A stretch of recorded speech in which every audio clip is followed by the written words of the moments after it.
El racismo es una de las grandes lacras de la sociedad actual y es un problema que existe en todos los rincones y ámbitos del mundo.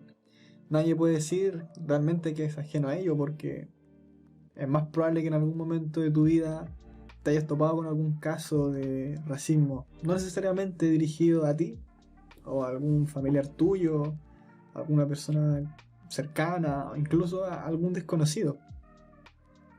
Cuando hablo de racismo me refiero a la discriminación hacia una persona o un grupo por su raza, donde un grupo se siente pues superior al otro y lo discrimina o priva de ciertas cosas o beneficios. Y cuando hablo de raza, no solamente hablamos del color de piel, también hablamos de la etnia originaria, la nacionalidad, la ascendencia. Y este problema del racismo existe lamentablemente en el deporte y en el fútbol en nuestro caso particular de interés. El fútbol durante los últimos años se ha globalizado enormemente. Podemos ver dentro de los vestuarios de grandes equipos a jugadores de las más diversas nacionalidades, jugadores provenientes de Latinoamérica, europeos, africanos, asiáticos, de todas partes del mundo, lo que genera en el fútbol una gran diversidad étnica y cultural muy rica. Y esto último está genial, es muy bonito, uno aprende del resto del mundo y cada vez hay más y más personas que consumen fútbol, millones de personas de todos los tipos y culturas. Pero el problema, casi inevitable, es cuando gente conflictiva, gente problemática, con odio, unos antisociales se cuelan y destruyen el deporte. Gente que no viene a disfrutar del espectáculo, que no quieren ver a jugadores jugar al fútbol, hacer goles, hacer jugadas, gambetas, sino que vienen a pelear, a desquitarse, a tirar odio. Y el fútbol es un caldo de cultivo perfecto para estas personas porque primero el fútbol es un despierta pasiones y por otro porque puedes putear y amenazar a jugadores y nadie te va a decir nada. O sea que tú puedes decir por alguna red social, ah, mira, este tipo es una mierda y no pasa nada. Es lo más normal del mundo. Fijémonos lo normalizado que están estas actitudes. Y vamos que tú puedes criticar a un jugador, pero como jugador, claro, no como persona. No decir cosas en plan, este tipo es un bueno para nada, es un muerto, es una mierda. Y al final no pasa nada. Y bueno, y esto del odio, según yo al menos, está estrechamente ligado al tema del racismo. O sea que creo que esto último, al menos, el racismo es una forma de expresar el odio. Pero bueno, de esto quiero como hablar un poquito más adelante. Pero ahora para ponernos un poco en contexto, me gustaría que repasáramos un par de casos donde han ocurrido hechos racistas, actos racistas en el fútbol. Vamos a ver un par de ejemplos recientes. Ya me interesa que sean recientes porque para que notemos que esto es algo que sigue ocurriendo, ya no es algo que ocurrió hace 1000 años o hace 50 años cuando el fútbol estaba recién naciendo y donde por el contexto histórico la gente a veces era más racista, sino que también para que nos demos cuenta de que siguen ocurriendo este tipo de actos incluso hoy en día. Y además esto nos sirve para plantearnos después cómo proyectarnos en el futuro, qué esperamos de aquí a unos 50 años, ¿sí? Como sociedad, qué esperamos, cómo queremos evolucionar. Entonces, empezando con los dos casos, el primero que quería contarles ocurrió en 2014, en un partido entre el Barcelona y el Villarreal, por liga, que se jugaba en el estadio del Madrigal, el estadio del Villarreal. Y lo que ocurrió en el partido fue que durante un córner, la ejecución de un córner, Daniel Alves, el jugador del Barcelona, lo iba a lanzar y desde las tribunas un imbécil le lanza un plátano, haciendo alusión como si Dani Alves fuera un mono, ¿no? Recordemos que Dani Alves es brasileño, ya, y por una u otra razón a los latinoamericanos como que nos molestan con esto, ¿no? Como si fuésemos monos o qué sé yo, ese tipo de cosas. Y este acto que ocurre con Dani Alves no solamente le ocurrió a él, ha ocurrido numerosas veces en la historia del fútbol y algo muy triste la verdad, ¿no? Ya no solamente tirarle un plátano, sino a veces hacer como ruido de monos, así como ¿no? Molestando a los jugadores, no solamente de Brasil, sino afrodescendientes o latinoamericanos. ¿Qué decir de esto? ¿No? Es realmente muy triste, una bajeza humana increíble, y son actos que siguen pasando, sobre todo a veces en países, o no países, sino ciudades o clubes que históricamente son, digamos, más racistas, más conservadores. Y sigue pasando. Ahora, como segundo ejemplo, quería contarles lo que le pasó a Moussa Maraga, un jugador del Porto, que se encontraba jugando de visita contra el Vitória por la liga portuguesa. La Moussa era jugador de origen maliense y bueno, de piel negra.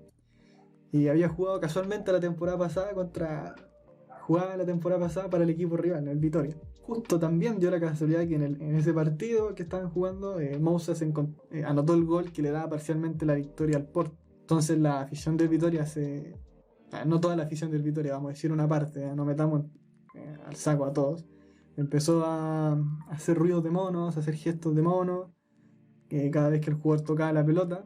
Y lo que ocurrió fue que el jugador no soportó más la situación, se puso muy triste e incluso llegó a llorar dentro del campo. Y lo que decidió fue abandonar el campo. No quería seguir jugando porque él, de una u otra manera lo estaba afectando mucho la situación. Y bueno, los jugadores de su equipo, los del equipo rival, le decían: no, ya no te vayas, vuelve. El técnico también no lo quería cambiar. Y bueno, se armó como una especie de escándalo ahí. Pero el jugador no quería entrar. Bueno, lo más triste es que el árbitro lo terminó por ponerle una amarilla al jugador. Y el técnico del Porto tuvo que cambiarlo solamente. Y el hecho quedó en eso, no pasó nada más. Un hecho lamentable, y que vemos que los árbitros, lejos de proteger a los jugadores de este tipo de actitudes, que deberían ser fuertemente recriminadas, no deberían pasar, vemos que el árbitro le sacaba hasta amarilla, o sea, cero preocupación, el partido sigue como si no hubiese pasado nada. Y este tipo de actos manchan el deporte, manchan porque uno quiere ver un espectáculo y al final termina encontrándose con estos casos tristes la verdad. Y bueno, podríamos seguir enumerando casos y casos en los que los jugadores han sido discriminados racialmente. Sí, pero eso, bueno, lo pueden ustedes googlear, buscan casos de racismo en fútbol y van a encontrar 1.000.000 de casos. Y lo que me interesa ahora es ahondar un poco en las razones de por qué ocurren estas cosas. ¿Ya? ¿Por qué hay gente que quiere con tanto odio, que tira este tipo de comentarios? Si yo no quiero entrar a la razón histórica del origen del racismo, porque bueno, sería un tema muy extenso, y mi intención es acotarlo un poco aquí al mundo fútbol solamente, y plantearnos básicamente por qué siguen ocurriendo este tipo de actos. ¿Ya? Y primero quiero dejar en claro que esta es, desde luego, solamente mi opinión, o sea, no tiene por qué ser verdad lo que digo, es solamente lo que pienso. Yo soy solamente un aficionado más, no soy psicólogo, ni historiador, ni sociólogo, seguramente no soy nada de eso. Hay gente que probablemente tenga mucho más fundamentos de lo que les voy a decir yo, pero como digo, solo soy un aficionado y bueno, quiero compartir mi punto de vista y ustedes podrán estar de acuerdo o no conmigo. Bueno, básicamente creo que existen dos motivos de por qué existe racismo en el fútbol, y son la cultura y el odio. El tema de la cultura es quizá lo más complicado de explicar. Ya sabemos que los equipos de fútbol tradicionalmente se han formado juntando grupos de gente de determinados sectores o clases sociales. Así tenemos, por ejemplo, los del norte contra los del sur, los portuarios contra los del otro puerto, los ricos contra los pobres. Y bueno, con el tiempo la gente comienza a sentirse identificada con el club y por su gente. Esto es básicamente lo que despierta tantas pasiones en el fútbol, sino el hecho de sentirte parte de una comunidad y de sentirte identificado con la cultura de un club. Es todo lo que te otorga el sentimiento de querer, de amar a tu club. Y bueno, a través del tiempo se comienzan a formar rivalidades con otros clubes, algunas más fuertes que otras, donde básicamente al enfrentarse dos clubes se están enfrentando muchas veces dos culturas distintas. Y esta es una de las cosas más lindas del fútbol, la competitividad, la rivalidad es súper lindo, pero el problema es cuando nuestros rivales se convierten en nuestros enemigos, ¿no?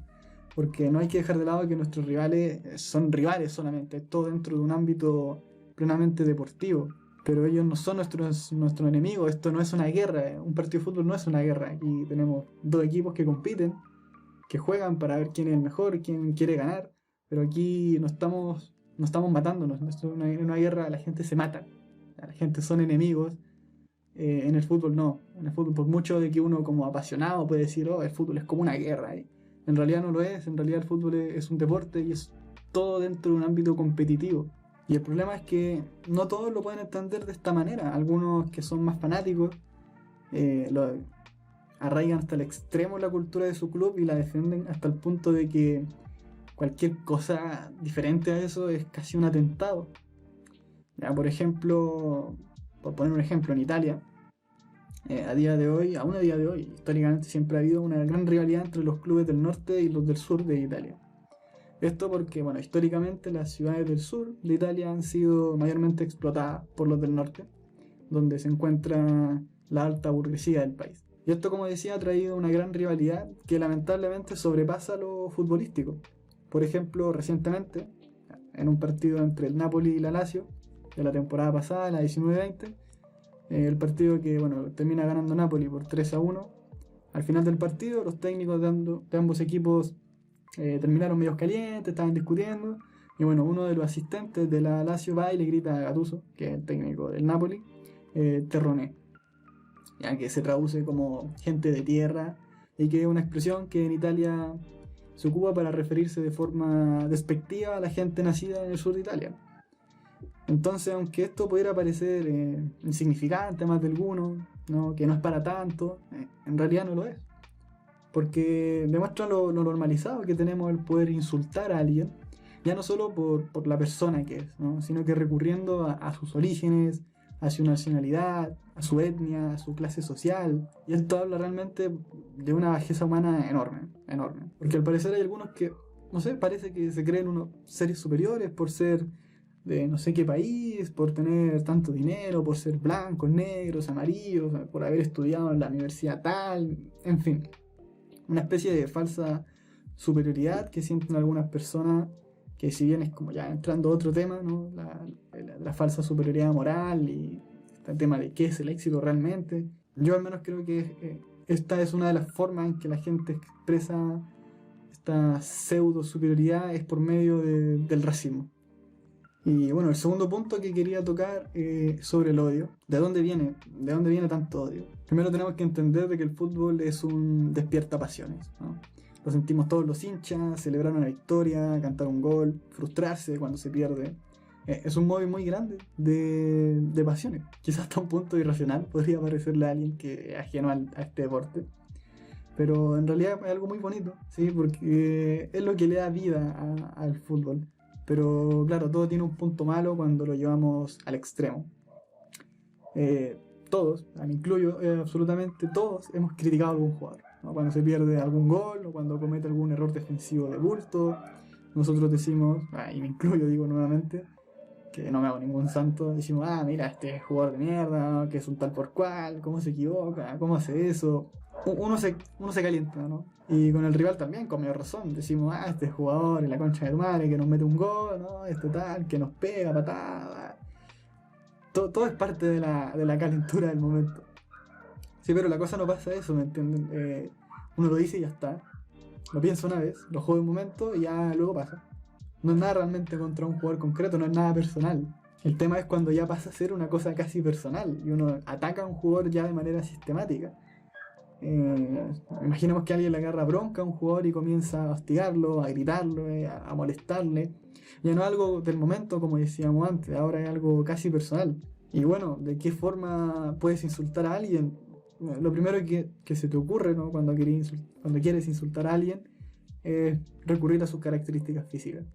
Entonces supongamos que ese jugador es de piel oscura, ¿ya? Y el otro lo va a insultar, y ¿qué le va a decir? Le va a decir negro, le va a decir mono. Lo intentará joder de la forma más simple posible. O por ejemplo aquí en Latinoamérica, supongamos que tienes un equipo donde hay un jugador peruano y alguien pues para joderlo le va a decir, oye, peruano come palomas, ¿no? O si es argentino, oye, narigón, o muerto de hambre, o si es chileno, no sé, indio. En fin, un montón de cosas feas que puedes decir. Y mi punto es que muchas veces para liberar odio lo que hacemos es insultar al otro basándonos en sus características físicas o étnicas. Porque es lo primero que salta a la vista y es lo más fácil. Y bueno, esto al final recae en actos que son por sí mismos racistas. Y por lo mismo, porque se insulta a alguien basándose en su físico o en su origen étnico. Entonces, redondeando un poquito las dos ideas del origen del racismo en el fútbol, según mi opinión, es que básicamente una tiene que ver con la cultura y este sentimiento de superioridad que puede sentir un determinado grupo respecto de otro, y que piensa que tiene por eso la legitimidad de imponerse a los que podríamos como denominar aquellos que son puramente racistas y creen en estos cuentos de la raza superior y tal. Y por otro lado tenemos al grupo de gente que simplemente busca liberar odio y que se expresa insultando a los demás por sus características físicas, étnicas, nacionalidad, etc. Lo que al fin y al cabo deviene en actos racistas. Y actualmente con el uso de las redes sociales es mucho más fácil poder insultar a alguien porque ya no es necesario tener a ese jugador de frente. Ahora solo estás a un par de clics de él y le puedes decir lo que se te antoje desde la comodidad de tu casa. El tema del racismo y el odio en redes sociales es algo que definitivamente está descontrolado. Literalmente las redes sociales son una selva de lo más oscuro del ser humano. Está lleno de trolls, de gente odiosa que solo quiere pelear. Claro que vamos, no en todos lados, no en todas las páginas, pero en temas sobre todo de controversia, de fútbol, de política, de religión, que realmente una selva, una selva. Y bueno, día a día jugadores y jugadoras son insultados en redes sociales y cada uno de ellos reacciona de una manera diferente. Hay quienes derechamente desactivan sus redes sociales, otros que intentan reírse de la situación, como Wilfried Zaha, el delantero del Crystal Palace, que en una entrevista dijo que retitaba a los ofensores porque así le da la notoriedad que querían. Pero no todos se lo pueden tomar de esa forma, como Wilfried Zaha, ¿no? Como es de esperarse. Pero otras personas, como es de esperarse, todos estos actos de odio, de racismo, lo terminan por hundir. Hay quienes no quieren volver a jugar incluso o ven mermado su rendimiento. Hay quienes argumentan que las grandes redes sociales deberían regular de manera más eficaz la cantidad de insultos y odios que circulan por ella. Ya, la FA, la Asociación de Fútbol Inglesa, y FIFPro, el sindicato futbolista, hicieron un llamado a las redes sociales a actuar ante este aumento de racismo y odio que ocurre día a día en las redes. Y pues básicamente lo que se pide es regular y eliminar este tipo de mensajes. A su vez ciertas palabras han sido baneadas y prácticamente no se puede escribir ni decir en redes sociales ciertas palabras como bueno, la N-word, la palabra negro, etc. Sin embargo, esto ha traído a su vez todo un debate sobre la alta corrección política que existe y los límites de la libertad de expresión. Llevado al caso, ¿cómo decidimos cuándo un comentario es de índole racista? Si acaso un comentario entre dos amigos de confianza. ¿Cuál es el límite de eso? Y es bien complicado decir ese límite, entender ese límite. Y bueno, básicamente para ilustrar esta situación quiero poner dos ejemplos nuevamente del mundo del fútbol que ocurrieron recientemente, ya probablemente hayan escuchado de ellos. El primero de ellos es la noticia de que en la presente Champions League, en un partido de la fase de grupos, jugaban el PSG y el Istanbul. Y según relatan los medios, en un momento del partido, el cuarto árbitro se habría dirigido hacia un asistente del Istanbul refiriéndose a él como negro. Momento en que el asistente lo increpa al árbitro diciéndole, oye, ¿por qué me tratas de negro? Y entonces comienza la discusión, se empezó a acalorar todo, los jugadores se percataron y en señal de protesta decidieron abandonar el campo y no jugar. Y ahí el partido se tuvo que suspender y bueno, a los días se volvió a jugar con otro conjunto de árbitros. La UEFA por su parte decidió investigar el caso, aunque al final, hace poco, recién como en febrero de 2021, determinó que el juez no había cometido ningún acto racista. Ese es el primer caso. El segundo caso también ocurrió el mismo año, en 2020, y tiene como protagonista al delantero uruguayo Edinson Cavani. El hecho fue en noviembre, y básicamente lo que pasó fue que un amigo de Cavani lo felicitó por redes sociales por la victoria ante el Southampton, ante lo que Cavani le responde en redes sociales, gracias negrito, agradeciéndole por su comentario. Y esto desató una fuerte polémica en Inglaterra porque por el uso de la palabra negrito, por considerarlo racista. La FA, la Asociación de Fútbol Inglesa, lo tildó de insultante, de abusivo, de impropio y decidió sancionar al jugador con 3 partidos y una multa de 100.000 euros. Y por su parte, ¿no? la Asociación de Fútbol Uruguaya replicó que los dichos de Cavani no eran en sí racistas y que en Uruguay llamar negro o negrito a alguien era un gesto de camaradería, de amistad, de cercanía. Entonces el límite, como decía, no está claro. Cabría preguntarse si acaso los dos casos fueron racistas, ¿no? Tanto de la por parte del árbitro, si fue racista llamar a su asistente negrito, o sea negro, o a Cavani llamar negrito a una persona de confianza. Es un debate, o sea, no hay algo claro que diga si es racista o no. Yo, en mi opinión, creo que por lo menos el acto del juez de referirse a otra persona como negro sí es un acto racista, ya que a diferencia del caso Cavani, el juez se está refiriendo a una persona que no le ha dado la confianza para hablarle de esa manera. Me pongo como ejemplo a mí mismo. Yo tengo un amigo de mucha confianza, ya hablamos de años de amistad, y bueno, resulta que su piel es de tez negra, de oscura. Y a veces me refiero a él como negro y lo hago con cariño, o sea, no hay ninguna intención mía de ofender y él jamás ha manifestado una molestia, por decirle así. Ya, y si fuese así el caso, o sea, él me dice y yo no lo digo nunca más, ¿entiendes? Pero como digo, yo lo hago con cariño, un gesto de confianza, de amistad, y me pregunto a mí mismo si es racista esto. Y yo honestamente creo que no. No creo que constituya en sí un acto racista. Sin embargo, ¿sí? No puedo evitar pensar, bueno, ponerme en el otro caso, y si a lo mejor sí lo es. Y aunque yo lo diga de cariño, aunque sea una persona de confianza, aunque esa persona diga que no le molesta, no será todo, de todos modos, una especie de mala costumbre que deberíamos cambiar de cara a la cultura de las nuevas generaciones. Porque quizás estamos normalizando algo que no deberíamos normalizar. La verdad es que este es un debate que no tengo claro a día de hoy, en qué y cómo podría afectar este cambio cultural, ¿vale? Pero lo que sí tengo claro es que actualmente existe un problema de racismo evidente, ya no solo en el fútbol, sino que en cualquier ámbito, y el objetivo que deberíamos ponernos como sociedad es la de erradicarlo en un futuro. Y digo en un futuro porque el cambio debe estar dirigido a los jóvenes, las personas que son adultas, más viejas, ya, que son racistas, son un caso perdido realmente, porque ya es muy difícil cambiar a esas personas. Pero la gente joven, por su parte, se le debe inculcar estos valores, este antirracismo, y no por una cuestión de adoctrinamiento, ¿no? Sino porque en una sociedad con menos odio y respeto se vive mejor, es así. Y bueno, ya para terminar, bueno, quería despedirme, espero haberme explayado de la mejor manera posible, de poder haber dejado claro mi punto de vista y mi idea, porque reitero, básicamente todo el video es opinión mía. Tenía ganas de compartirla y ustedes, desde luego, no tienen por qué estar de acuerdo con mi opinión, pueden no estar de acuerdo, pueden estar de acuerdo, parcialmente de acuerdo, o hay puntos donde podemos debatir, y básicamente lo que quiero es generar este espacio para escuchar sus opiniones, porque eso es lo que me interesa. ¿Qué opinan ustedes respecto a los actos de racismo en el fútbol, o no solamente en el fútbol, sino en general, en el deporte, en la vida, y cómo podríamos solucionar este tipo de problemas? O cuál es el origen del problema, porque no podemos solucionar un problema si no tenemos claro qué es lo que lo origina. Entonces, si llegaron a este punto del video, bueno, gracias por haberme escuchado y me interesa sobre todo conocer sus opiniones y bueno, muchas gracias, espero leer sus comentarios y nos vemos, espero, en un próximo video. Así que hasta luego, adiós.